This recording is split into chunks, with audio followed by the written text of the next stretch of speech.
We're here because free speech is under attack. We're here because people are being convinced that socialism works. We're here because people are being judged guilty until proven innocent. We are fighting back with facts. This is not a safe zone, so buckle up, Buttercup. This is the raw, naked truth.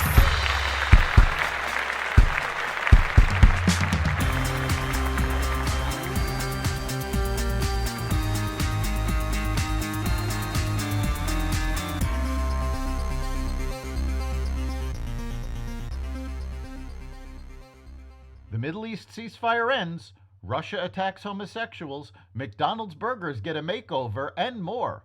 Welcome to the Raw Naked Truth. I'm your host, Eric Lopkin, and here's the news you need to know.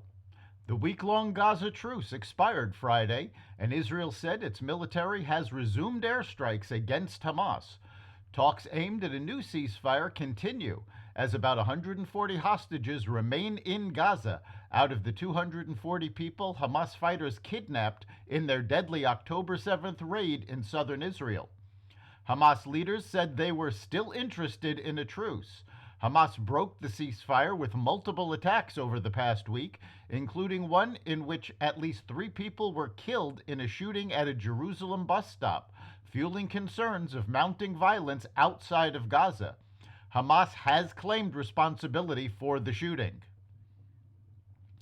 Television actress Juliana Margulies took aim at college kids using they-them pronouns who've been marching in solidarity with Hamas, saying they'd be the first to be beheaded if they were ever in Gaza.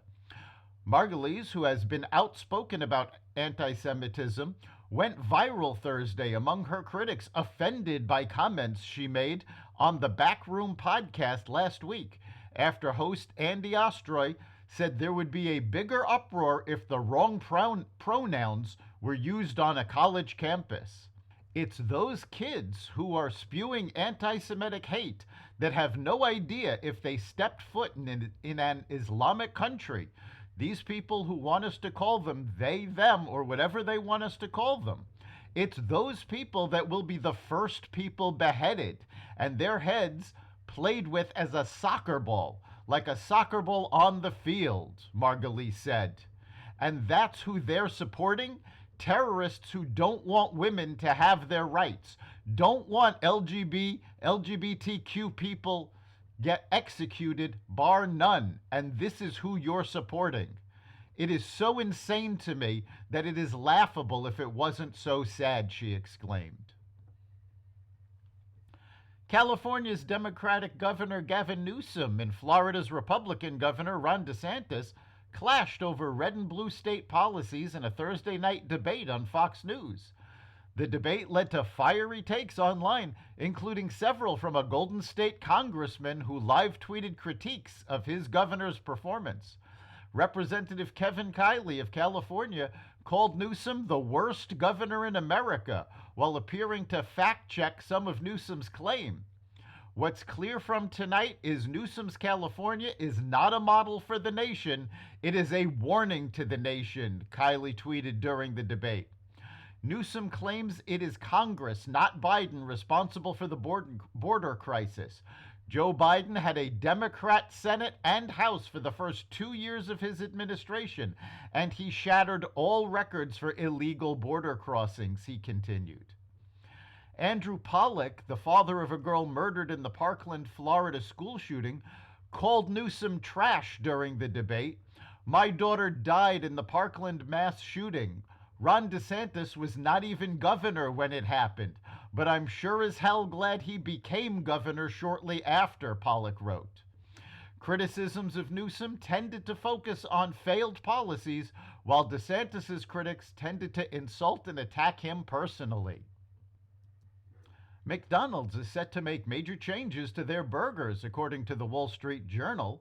The company said that the new and improved burgers will include over 50 modifications. "We can do it quick, fast, and safe, but it doesn't necessarily taste great. So we want to incorporate quality into where we're at," Chris Young, McDonald's Senior Director of Global Menu Strategy, told the Wall Street Journal. Burgers will be cooked in smaller batches for a more uniform sear. The changes will include toppings that the company describes as fresher and meatier. The Big Mac will get a brioche bun in addition to its signature sesame seeds. At McDonald's headquarters in Chicago, Chef Chad Schaefer has been perfecting the new burger patties for 7 years. He said that the old McDonald's burger recipe was kind of dry.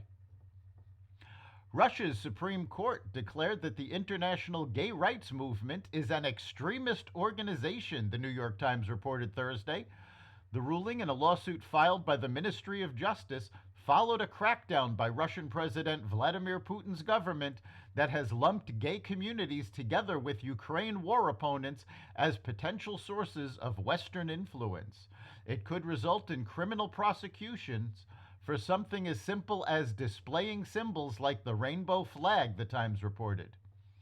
You are already marked as foreign, as bad, as a source of propaganda, said Alexander Kondakov, a Russian sociologist at University College Dublin. And now you are labeled an extremist, and the next step is terrorist.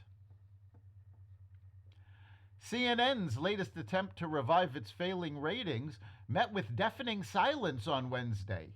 King Charles, the weekly show hosted by Gayle King and Charles Barkley, drew just 501,000 viewers for its debut, according to same-day Nielsen ratings. It finished a distant third among the big cable news channels in total viewers and didn't move the needle from CNN's recent averages in the hour. In fact, it ranks as the smallest audience of any of CNN's primetime debuts this year. That's the Raw Naked Truth. You can catch every episode of The Raw Naked Truth at xvadio.com/podcasts, the Apple Podcasts app, Google Podcasts, Spotify, iHeartRadio, Audible, Amazon Music, and other platforms that respect freedom of speech. We'll see you next time.